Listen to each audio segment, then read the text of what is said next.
Hey, my name is Jolene, and this story is about my evil stepsister, Vanessa. When I was 9 years old, my mom remarried. Her new husband was okay, but his daughter was a 12-year-old witch that tried to make my life hell. One time she came into my room and asked if I wanted to see a magic trick. I said yes, but she told me I had to tie my foot to the bed first so I wouldn't run away. Of course, I was scared, but she told me not to be a baby, so I agreed. Once I was tied up, she brought the vacuum cleaner into my room and said, "Welcome to my magic show. Today, I will make a hamster disappear." I immediately realized what she had planned and screamed, "No, no!" And I desperately tried to break my foot free, but it was hopeless. Next, Vanessa turned the vacuum cleaner on, walked over to my hamster's cage, and plop! She had sucked him up into the vacuum cleaner. I was screaming like crazy. My poor Mr. Blinky. Finally, I managed to untie my foot and I ran to the vacuum cleaner to rescue my hamster. But I couldn't find him. Then Vanessa said, "Ha! I just pranked you. Your stupid hamster is still alive." She pulled him out of her sweatshirt safe and well. That's the kind of person she was. She made my life hell for years until she ran away from home at the age of 17 and got pregnant by some random guy. After she gave birth to her son, Freddie, she left him at our house and disappeared again. My mom gave up her career as a financial advisor so she could take care of the baby, even though she was making good money, while my stepdad kept his job as a software engineer. I thought it was unfair that my mom was taking care of Freddie, because he was Vanessa's baby. My stepdad should have been the one to quit his job. I didn't say anything, though, because Mom seemed to enjoy raising Freddie. But then my mom got cancer, and she spent months inside the hospital.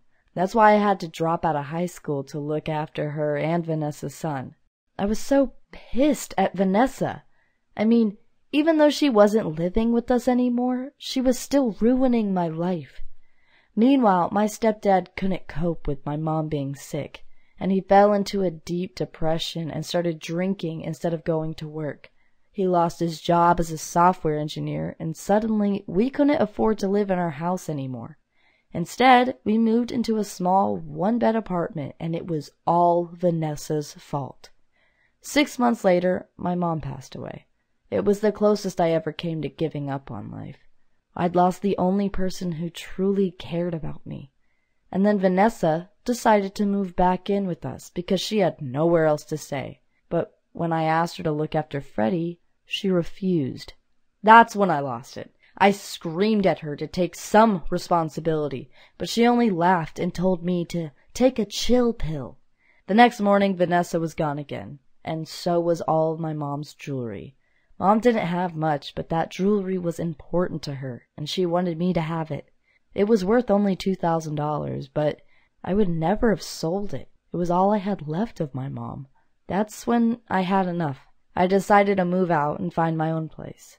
My stepdad still hadn't found another job, so he could take care of his grandson. I felt bad for abandoning Freddie. I cried as I gave him one last cuddle before leaving. That kid was in for a tough life with a mother like Vanessa, but I wasn't willing to sacrifice my life for this broken family anymore. My mom and stepdad didn't have any savings. They had never planned for a worst-case scenario, so when bad times hit, they couldn't cope. They couldn't afford a nanny for Freddie or the best medical treatment for Mom. Everything fell apart, and I had to step up to take care of everything. In the end, it was too much. I don't want your pity. I just want to give you some advice.